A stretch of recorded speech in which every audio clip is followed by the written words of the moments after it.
Friedrich Wilhelm Nietzsche fue un filósofo, poeta, músico y filólogo alemán, considerado uno de los pensadores contemporáneos más influyentes del siglo XIX. Realizó una crítica exhaustiva de la cultura, la religión y la filosofía occidental, mediante la genealogía de los conceptos que la integran, basada en un análisis de las actitudes morales, tanto positivas y negativas, hacia la vida. Este trabajo afectó profundamente a generaciones posteriores de teólogos, antropólogos, filósofos, sociólogos, psicólogos, historiadores, poetas, novelistas y dramaturgos. Meditó sobre las consecuencias del triunfo del secularismo de la Ilustración. Expresaba en su observación: Dios ha muerto, de una manera que determinó la agenda de muchos intelectuales más célebres después de su muerte. ¿Quién fue Nietzsche? Fue un filósofo alemán, nacionalizado suizo. Su abuelo y su padre fueron pastores protestantes, por lo que se educó en un ambiente religioso. Tras estudiar filología clásica en las universidades de Bonn y Leipzig, a los 24 años obtuvo su cátedra extraordinaria en la Universidad de Basilea. Pocos años después, abandonó la docencia, decepcionado por el academicismo universitario. En su juventud, fue amigo de Richard Wagner, por quien sintió una profunda admiración, aunque años más tarde rompería su relación con él. Posteriormente, su vida se fue volviendo cada vez más retirada y amarga a medida que avanzaba en edad y se identificaban los síntomas de su enfermedad, la sífilis. En 1882, pretendió un matrimonio a la poetisa Lou Andrea Salomé, por quien fue rechazado, tras lo cual se recluyó definitivamente en su trabajo. Si bien en la actualidad se reconoce el valor de sus textos con independencia de su autonomía y su atormentada biografía, durante algún tiempo la crítica lo atribuyó el tono de corrosivo de sus escritos a la enfermedad que padecía desde joven y que terminó por ocasionarle la locura. Los últimos 11 años de su vida los pasó recluido, primero en un centro en Basilea y más tarde en otro en Hamburgo. Aunque es evidente que su encierro fue provocado por el desconocimiento de la verdadera naturaleza de su dolencia, su enfermedad, la sífilis. Tras su fallecimiento, su hermana manipuló sus escritos, aproximándolos al idealismo del movimiento nazi, quienes no dudaron en involucrarlos y darles aval de su ideología. Pero si combinamos el conjunto de sus obras, notamos que separaba totalmente su ideología de la de ellos. Podemos dividir su vida en tres etapas. Una primera, estética o romántica, influenciada por su amigo Richard Wagner, donde redacta el origen de la tragedia a partir del espíritu de la música. Su teoría se halla bajo el influjo del innatismo y la crítica al Schopenhauer, al racionalismo hegeliano, e intenta por caminos similares a los de aquel, donde la voluntad y la intuición superan sus conclusiones pesimistas y la voluntad de vivir. Una segunda, tras haber renunciado a la cátedra de Basilea, en la que su modo de vida modesto y austero se ve perseguido por sus problemas de salud. Es sobre todo en esta época donde se desarrolla su interés por la cultura griega, que a la postre tendría tanta importancia en su filosofía. Estudia la obra de Platón y Aristóteles y siente especial predilección por las figuras de Sócrates y Heráclito. Una tercera etapa de madurez se extendería hasta su internamiento en el Centro Clínico de Basilea en 1889, bajo los síntomas de locura. Fue en este periodo donde escribiría la mayor parte de sus mejores obras. Así habló Zaratustra, Más allá del bien y del mal, La genealogía de la moral, El crepúsculo de los dioses, El anticristo, Ecce Homo, La voluntad del poder. Como crítico de la cultura occidental, Nietzsche considera que su sentido ha sido siempre reprimir la vida en nombre del racionalismo y de la moral. La filosofía, que desde Platón ha transmitido la imagen de un mundo inalterable de esencias, y el cristianismo, que propugna idéntico existencialismo moral, terminan por instalar una sociedad de resentimiento en la que el momento presente y la infinita variedad de la vida son anulados en nombre de una vida y un orden ultraterrenos en los que el hombre alivia su angustia. Su labor hermenéutica se orienta en este periodo a mostrar cómo detrás de la racionalidad y la moral occidental se halla siempre el prejuicio, el error o la mera sublimación de los impulsos vitales. La muerte de Dios, que anuncia el filósofo, deja al hombre sin mezquina seguridad de un orden trascendente y por tanto enfrentando a la lucha de distintas voluntades de poder como único motor y sentido de la existencia. El concepto de voluntad de poder, perteneciente ya a su obra de madurez, debe interpretarse no tanto en sentido biológico, sino hermenéutico. Son las distintas versiones del mundo, o las formas de vivirlo, las que se enfrentan. Y si Nietzsche ataca a la sociedad decadente de su tiempo y anuncia la llegada de un superhombre, no se trata de que éste posea en mayor grado la verdad sobre el mundo, sino que su forma de vivirlo contiene mayor valor y capacidad de riesgo. El superhombre de Nietzsche concentra la concepción del filósofo alemán de un hombre de trascendencia, que se supera a sí mismo y a la naturaleza humana. En esencia, un superhombre es aquel que ha superado la esclavitud de la condición humana y ha alcanzado un verdadero estado de libertad, de libre juego y de creatividad. En este estado de pureza individual, el individuo se ha descargado y se ha deshecho de todas las influencias, tanto las autoridades sociales como eclesiásticas, así como también de la influencia de cualquier persona. Aquel que busque el estado de pureza querrá construir su propio destino, inventar sus propios valores y bailar el juego de la vida al ritmo de su propio espíritu. Nietzsche describe que para alcanzar el estado del superhombre, el individuo debe sufrir 3 metamorfosis del espíritu. Estas transformaciones son de naturaleza prescriptiva y deben ser vistas como una suerte de guía para convertirse en superhombre o para la liberación de su espíritu. La primera metamorfosis que sufrimos para convertirnos en superhombres es la del camello. Aquí, Nietzsche quiere decir que antes de que uno pueda convertirse en superhombre, primero debe soportar grandes cargas, luchar con el miedo, el amor, la confianza, la muerte, la confusión, la sed del conocimiento y todos los otros aspectos de la existencia humana. El camello abraza estos retos en nombre del deber y de la nobleza. Visto de otro modo, el camello no huye ni se distrae de la vida, la saluda de frente y la abraza los retos que presenta con un alto sentido del deber. Hecho esto, el camello se ve humillado y fortalecido. Solo mediante el sufrimiento, el camello obtendrá la fuerza y la resistencia necesarias para alcanzar el siguiente nivel de transformación espiritual. La siguiente metamorfosis es la del león. Aquí, el camello debe descubrir que la virtud y la verdad universal podrían no existir.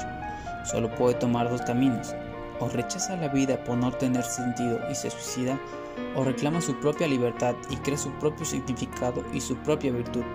Para convertirse en superhombre, es claro que solo la segunda opción es correcta. Ella le llevará al siguiente nivel. Para llegar a él, el camello deberá destruir el más alto muro que lo separa de la verdadera libertad, el deber y la virtud impuestos por la tradición y la sociedad. Esto es lo que el gran dragón de Nietzsche representa en el relato. El camello ha sido su esclavo y el dragón lo ha invitado a tomar retos vitales, siempre y cuando estén en concordancia con los valores impuestos desde el exterior.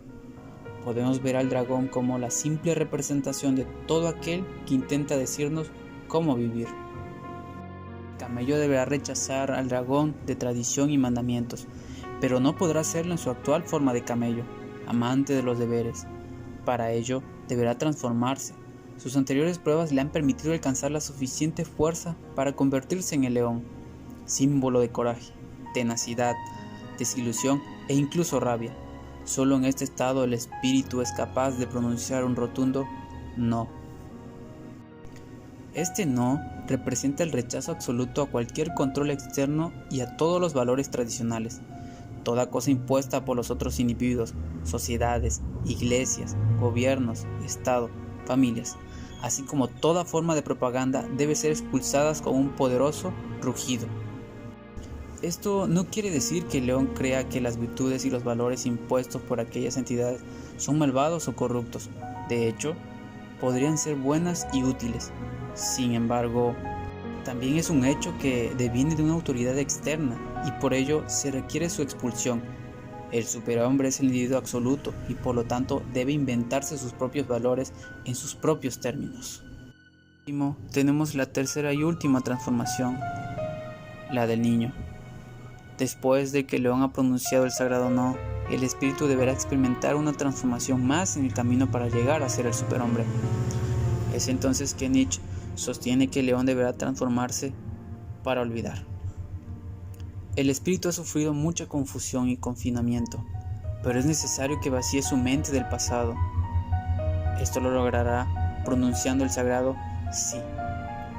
Ahí es donde entra el niño, puesto que el niño afirma el momento, afirma sin certeza y afirma, sobre todo, el flujo de la vida. El niño se convierte en una rueda que se impulsa a sí misma, tal como la vida. El niño elige rodar con la vida, bailar y tocar con ella.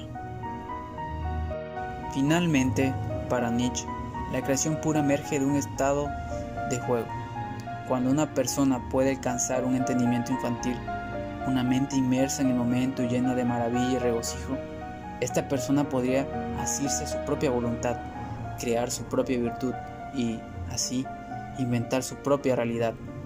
En el proceso de esta última metamorfosis, el espíritu deviene en sí mismo, conquista su mundo y alcanza su estado de superhombre. El espíritu alcanza su liberación. Una vez que se ha alcanzado el estado de superhombre, para Nietzsche, este tiene que tener las siguientes características. Tiene que ser capaz de sobreponerse a lo que está establecido y no dirigirse en torno a aquellos valores que tengan que ver con él. Tiene no que querer cambiar aquello que es bueno por malo, sino saber criticar el origen de los valores que se le imponen. Y por último, tiene que ser un ser auténtico, que no vaya por la vida reproduciendo en su accionar y pensamientos aquello que no entienda o no comparta, aquello que no represente como ser genérico. Podrá identificarse entonces al superhombre por su conducta moral, por su actuación diferente, puesto que no se reintegrará a los valores que la sociedad le brinda, y por ende no seguirá a la mayoría. Este ideal de hombre reconoce los valores como creación suya, y no de origen trascendente. Luego tiene el poder sobre la legitimación o la desmitificación de los mismos. Más allá de la creación propia de los valores, los encausa a su personalidad, a su individualidad o a sus exigencias. Quien quiera ser un superhombre tendrá que comenzar por dejar de ser quien ha sido hasta ese momento y empezar a convertirse en un tipo excepcional de persona. Para reafirmar sobre la idea del superhombre de Nietzsche, vemos que va a reafirmar sobre la vida y con ella, sobre el sufrimiento y el dolor que le impone la misma. No cree en destino alguno, sino aquel que él propiamente se ha forjado. No cree en sentido alguno de la vida, más que aquel que él propiamente ha sabido darle.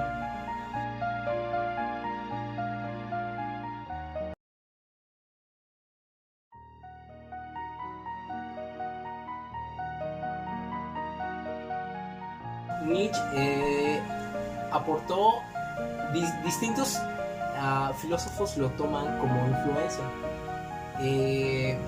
Sí, al existencialismo aporta ciertas ideas que pueden ser retomadas por Jean-Paul Sartre, el cual es ligando al nihilismo, es el no fundamento. Sartre como Nietzsche pensaban que el ser humano, si bien venía preconcebido o condicionado al medio en el que nacía, y esto hablamos de cultura, de un idioma, incluso de una religión o una concepción de la sexualidad, ellos pensaban que tú podías construir tu camino, tú deberías de construir, tienes la libertad de construir cómo deseas ser, tus principios y tu idea de la vida en general. Entonces, Sartre, a ser un filósofo clave dentro del existencialismo, podríamos decir que toma ciertas cosas de Nietzsche.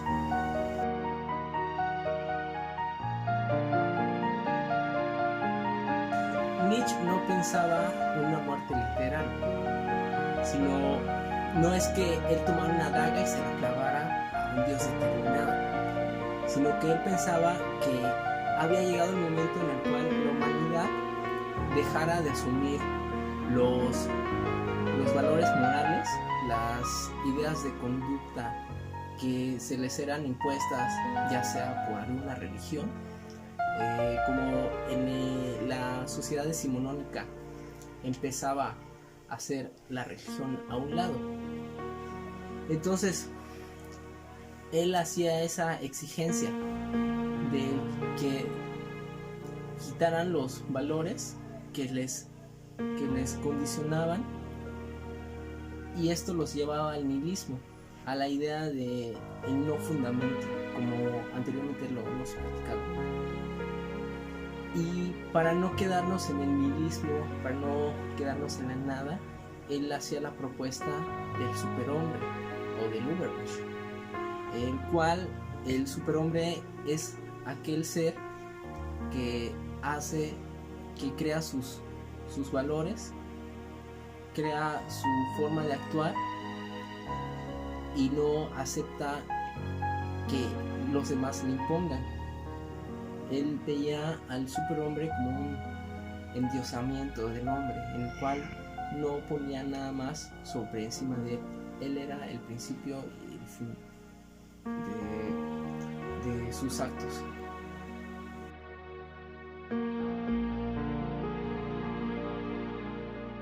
Podemos afirmar que Nietzsche pertenecía a una corriente filosófica específica, pero sí podemos decir que este era nihilista.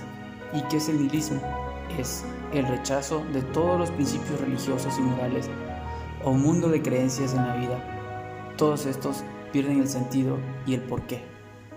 Por lo tanto, para los nihilistas la vida carece de significado y un objetivo. Nietzsche nos habló de la muerte de un dios, de la muerte de los valores, nos habló de la transmutación de esto, de la idea de llegar a ser un superhombre y con esto alcanzar la libertad de nuestro espíritu, ser libres.